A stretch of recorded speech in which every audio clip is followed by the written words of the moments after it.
I'm Cheryl. And I'm Naima. We're three Black moms.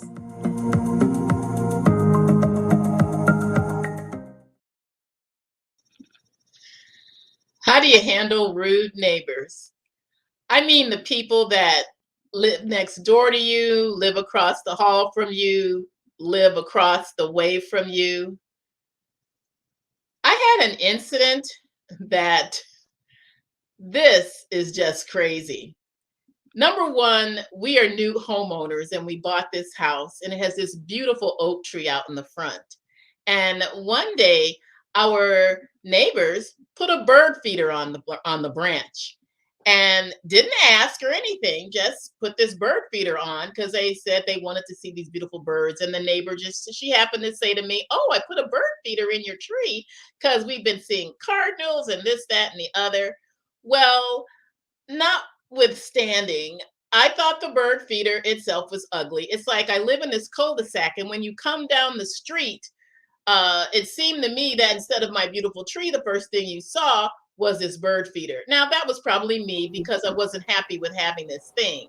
And I said something to my husband, and he was like, "Oh, that doesn't bother me. I think it's fine." Well, one day I came out from my car, and there was a squirrel swinging on it. And so obviously, birds were not getting the seed. The little plant holder was rapidly disappearing. The seeds were being eaten, but they were being eaten by little varmints. And I weighed in different, tried to get other opinions from my friends, and other people about what should I do. I really didn't want the bird feeder there in the first place. And so I just took it down. What I should have done in the first place was pray. Because, we went to prayer meeting and I actually shared this incident.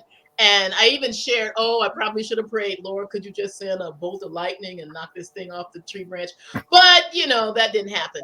So, because like when Jesus was rebuking James and John for wanting to blow up a town that was mean to them, he says, "You don't know what spirit this is." So I took the bird feeder off, went to my neighbor's house, knocked on the door and said, "It's not working." And I gave them back their bird feeder. I said, "Squirrels are eating it, not birds." And that's how I handle that. But then another time, they were getting rid of a bunch of stuff like an old mattress, an old dresser, other things that were, some of it was just really garbage. And they didn't put it in front of their house, they put it in front of our house. Well, I wasn't pleased about that because sometimes the garbage people pick up that stuff and sometimes it sits there for days. And Eric said, "Oh, it'll probably just be there for a couple of days." And I was. So, what ended up happening after we had a discussion, uh, Eric put on his work gloves, went outside, and moved all of their stuff over in front of their house. And that stuff was out there for a good couple of weeks, about a week and a half, where before the stuff started to disappear. And that stuff would have been sitting in front of my house for however long it took before the garbage people came and picked it up, or people who wanted their stuff they were discarding picked it up. So I have had incidences where I have not wanted to confront somebody in a mean way, but you don't want to be taken advantage of by people who see that you're a nice person and just feel that they can just do anything and you will do nothing. I'm not about vengeance or retaliation or anything, but there has to be ways to talk to neighbors and have a relationship with people so that they don't do thoughtless actions. What do you think? I think of a lot of situations where things happen even on the block where we lived, where we grew up. Uh, we had a neighbor that had a dog that kept barking, and the other neighbor happened to be a police officer with a gun and came out and shot the dog. I remember that. When was that? When was that? It will, we were younger. I don't know if you all were I can't remember the year. Barbara, you might have been away at college by that time. Um Oh, I don't remember that either. So maybe I was also gone. Well, possibly, but I remember a neighbor poisoned somebody's dog and they were Yes. found dead yeah. Uh, because their dog kept peeing on their lawn and on their flowers. Yeah. So I mean, we have incidences where people probably didn't handle it very well. The fact that they were annoyed with a neighbor. So there is a right way and a wrong way to handle things. I remember our father who used to love sitting out on the porch. But then we had a neighbor whose dog, kind of pooped right next to where the odor would dripped up to his nose, so he had to stop sitting on the porch. And the question was, well, do you go and tell the neighbor, can you not have your dog next to where I sit? Can you maybe move them to the back of the house? Or could you just clean up? Clean the poop. Yeah, that would really take care of things. And I mean, on the block now, there is a neighbor with that same issue with the dog, the neighbor who has a dog that poops right next to her bedroom window, and the aroma drifts up to where she can smell it. And, and I was suggesting some ways to her that she might want to approach the neighbor, and she was talking about calling the authorities. I'm saying, well, why don't you just tell them, can you clean the poop? So Yeah. I think the best way to handle things is to be direct. And you can do it without being confrontational. It's better to talk to the neighbor rather than do something like, the neighbor did to, well, the two neighbors that dealt with the dog in a way that was not, in my opinion, the best way to handle that. You can't be afraid of people being mad at you for telling them the truth. You can't be afraid of being mad at you uh, because you're asking them to do something that's infringing on your right to the peace and comfort of your home. But you also can't suffer and not enjoy your home because of what a neighbor's doing. So you have to love yourself enough to be assertive enough to tell people to do what needs to be done to remove the offending thing that's making you not be able to enjoy your home. Do you think these people are rude on purpose or thoughtless on purpose or just thoughtless? Just thoughtless. They don't think. I think you know what? Sometimes it's thoughtlessness. I mean, and we've all done that with barking dogs, and of course, we grew up at a time where dogs would even be in the neighborhood. Our first dog was a nuisance barker, but she was also tied up a lot. So of course, Yeah, I mean, they, so a lot of that is just learning how to um understand that dogs are part of the family and they're domesticated, and uh you can't have your dog constantly barking. Now, the dog that we have now that in my house, it's like as soon as she starts barking at the neighbor, she comes in, and my husband says, barking dogs come in the house, because you don't want to constantly have your dog harassing your neighbors when they're just walking by their fence on their side of the fence. But some of these things, Barbara, I believe it's kind of it's microaggression, and confrontation doesn't necessarily mean that that's a bad thing. Sometimes you have to just confront the issue. Say, yeah, excuse me, you put this in front of my house. I don't want your trash in front of my house. You know, and and so, or if you say, and I think this has happened once with Mama, that they always had their dog on the side, and Mama actually says, look, you have your dog on the side of your house, and that's fine, but the smell of his droppings is wafted up into my house. And then the lady went out and had the kids clean up after the dog. Sometimes you just have to be reminded of that, and sometimes we're just thoughtless in that way. And you have to realize, what, you don't live with just yourself in this bubble. You live on the rest with the rest of the people on the planet. And I think that if you have a rude neighbor, the first thing you should try to do is talk to them neighbor to neighbor. And and there's a reason why the saying goes, good fences make good neighbors. So you have to set boundaries. You have to set boundaries and say, you know what, I really don't want this bird feeder in my on my tree, and that's in my yard. You could Yeah. probably find, go on, online or somewhere else. I was going to say the A word, but I'm not going to, because he's got enough money. But you can go online somewhere and buy something and hang it like a lamp post, and hang it from your yard, and then you can enjoy all the birds. Chances are the squirrels won't get it, but if they do, that's on you. And sometimes you just have to say that. And then I always say, especially when you deal with black people, please don't call the police on black people. But uh but the thing is that you don't want to involve the authorities, and you don't want to escalate the Right. problem. So you Right. go in and say, listen, neighbor to neighbor, this is bothering me. Can you take care of this? I mean, I did have one incident once with a neighbor, because we have a shared driveway. The thing is, it's our driveway, and we share it because it goes to their backyard also. So she's not there anymore, but when she lived there with her family, she asked if they could use the driveway. Well, the driveway is big enough for three cars. The problem is that their car would be the last one in. Even no matter when their car would be in, somebody would have to get up early in the morning to move the other car so they could get out. So I says, well, that's problematic, because I'm working nights. I'm not getting up at 6 o'clock in the morning, because your brother, who is a man, can doesn't want to park up the street, because they had a driveway, but they had a garage, but they had two cars.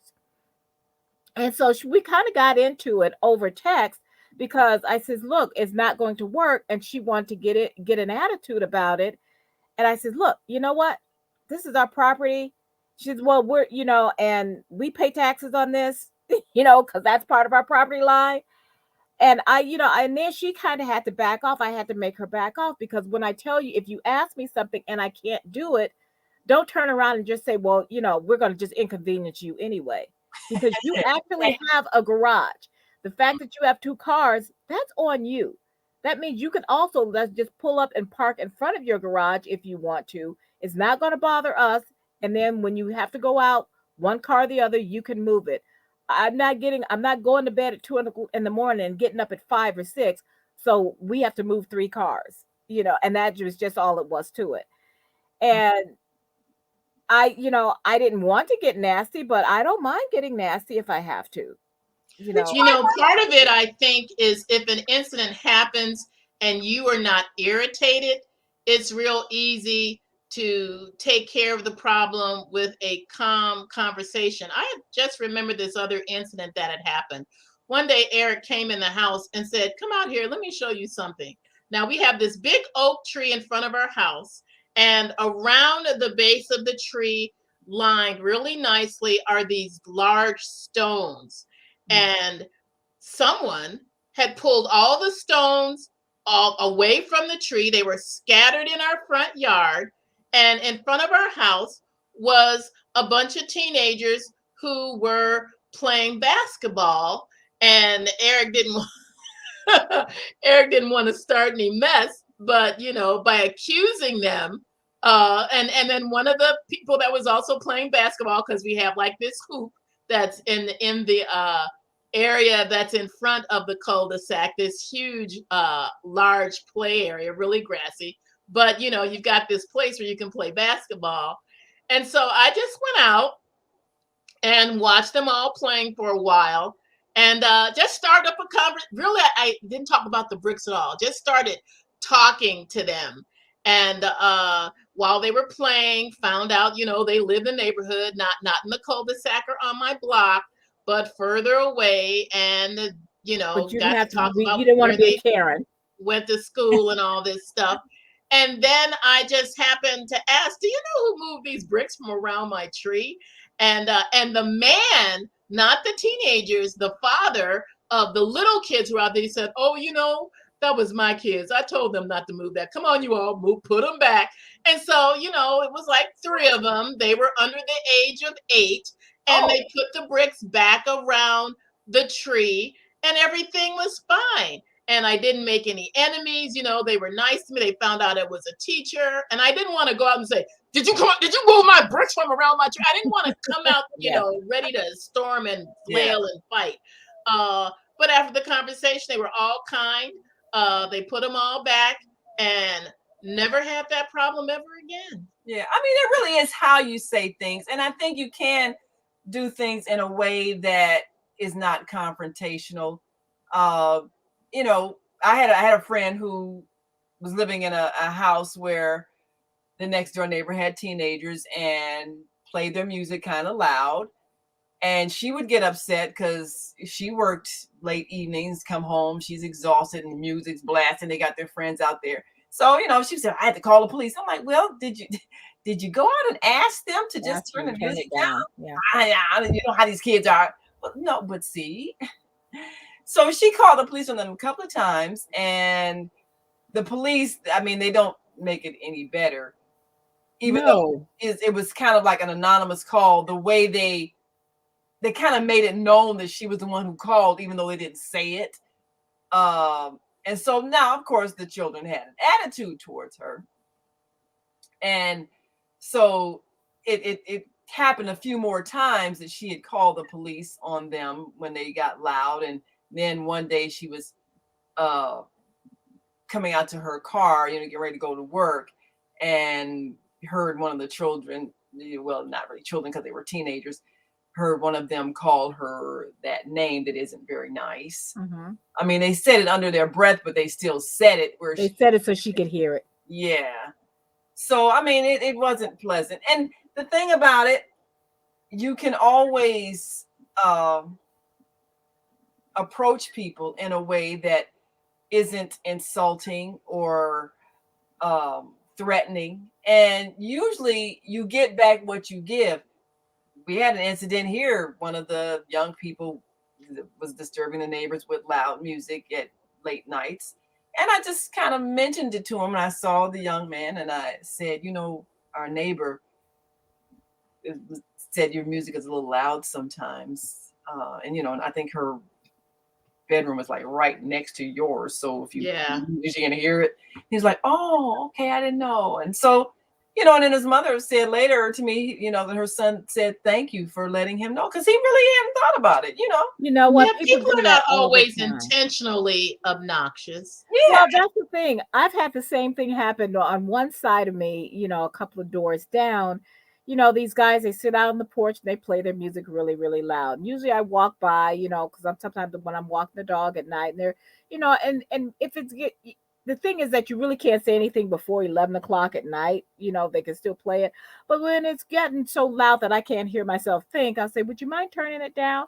And another guy used to always, I don't know, tune his motorcycle or something right out in front of the house, like right out in front of his house, but it's next door.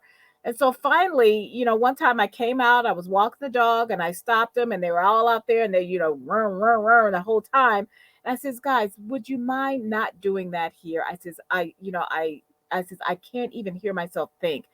Oh, I'm sorry, mommy, and, I never heard it again. Yeah. And that was all.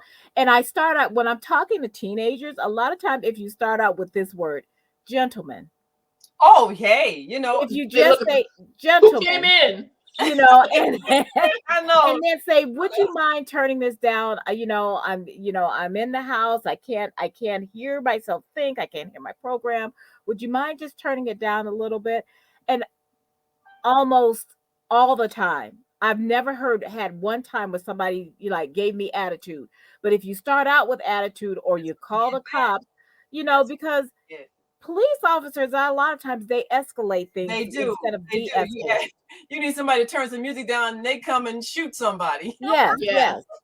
So Yeah, I didn't want to There, problem solved. He's yes, dead. exactly. problem solved. So a lot of times what you start, I mean, if it has to be escalated, you can get there, but don't start all the way up here when you can start way down here. Yeah. Yeah. It's to say, you know what, because a lot of times people are just not aware. And like even more than you guys, like you all are close. I know in Chicago, you have a little bit more room where you are, Barbara, but Mhm. here where I am, we're literally on top of each other a lot of times. I mean, there's like just feet and just a few feet in between, and there's like 2 and 3 family homes, and so we're living on top of each other. So you have to be good neighbors. And a Yeah. lot of times, and we're culturally very diverse, so people have different music that we're hearing, they have different sounds or whatever, and you've got to be sensitive to that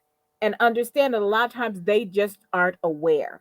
They're out there enjoying their music, they're having a few things to drink, and they're not thinking, okay, I'm disturbing the whole neighborhood. Yeah. Yeah, they really aren't. Well, And now the thing about putting trash in front of your house, that's a whole different thing. That's a macro aggression. Yeah. I think also that I think you have to look at sometimes the age of people and maybe if they've ever owned a home or not owned a home, because sometimes when people have never owned a home, they don't really understand homeowner etiquette. There's Hmm. certain ways Yeah. you can even give them the benefit of the doubt of just not knowing what they should know, that you just don't do certain things. But you still have to confront it because Yes. otherwise they'll just do it again. Yes. Yeah. Yeah. So how do you handle it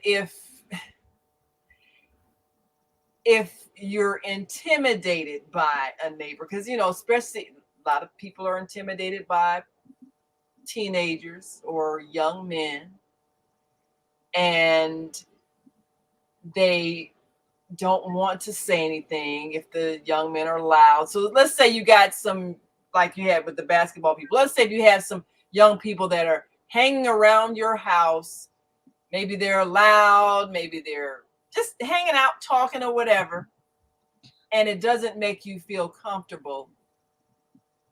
How would you handle having them either move or keep it down?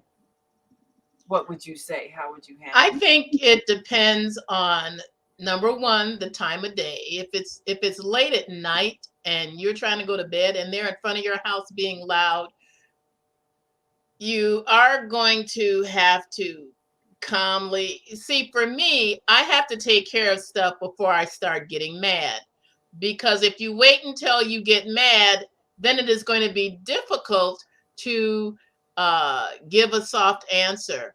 Yeah. I Not call the cops.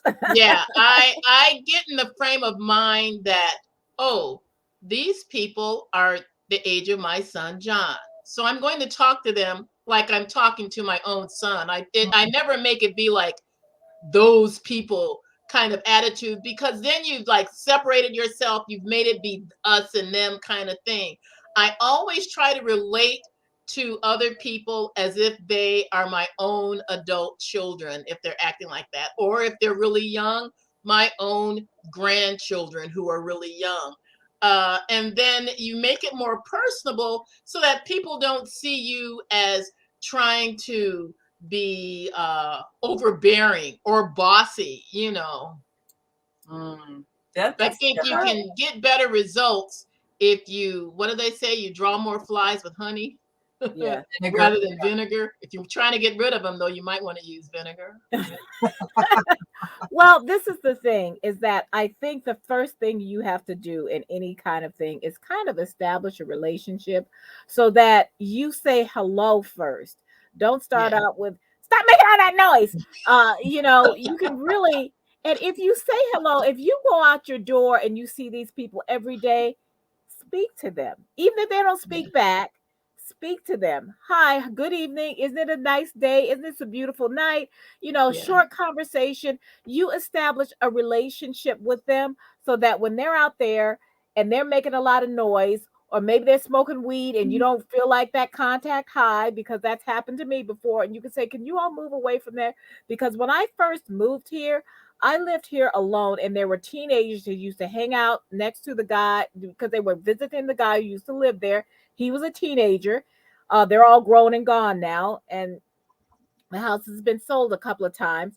But at the time, here I was, youngish, single woman living by myself, and I had to kind of establish a relationship and just say, hi, how are you, and talk to them as people, so that when things got loud or they were out getting high or whatever, and I didn't want to smell that stuff, I'd say, you know what, guys, I'm getting a contact high that I really don't want, would you mind?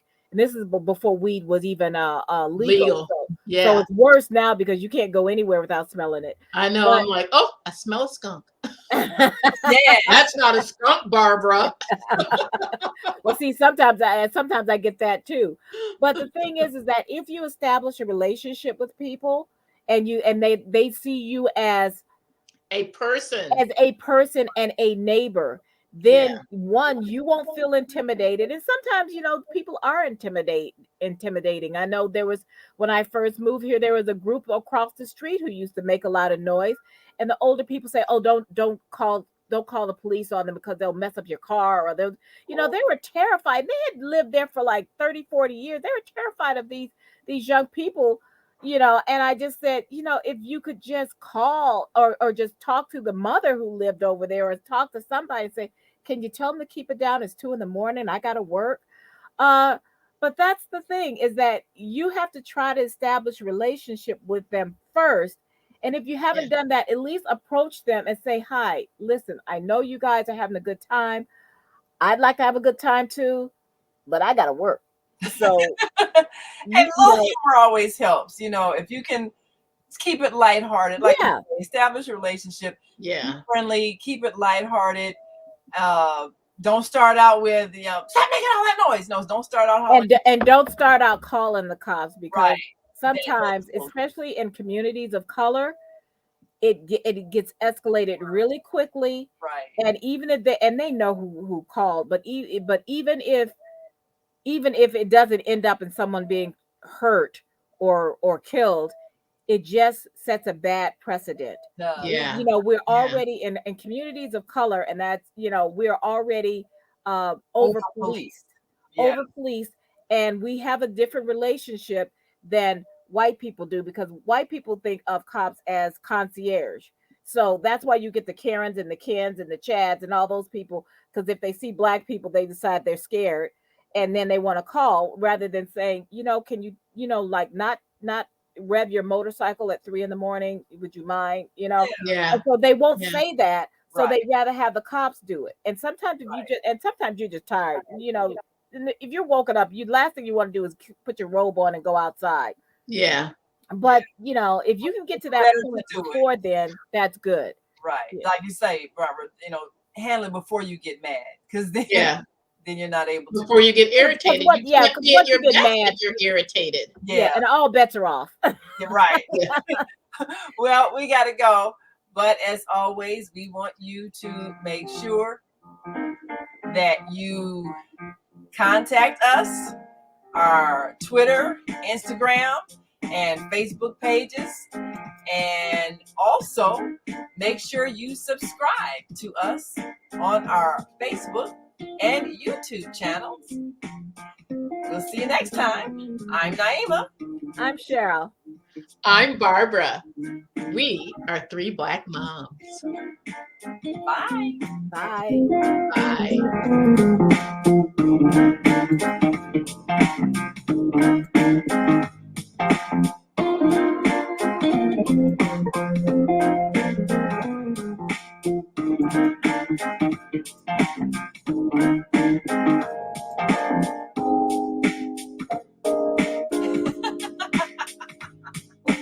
Leave that in.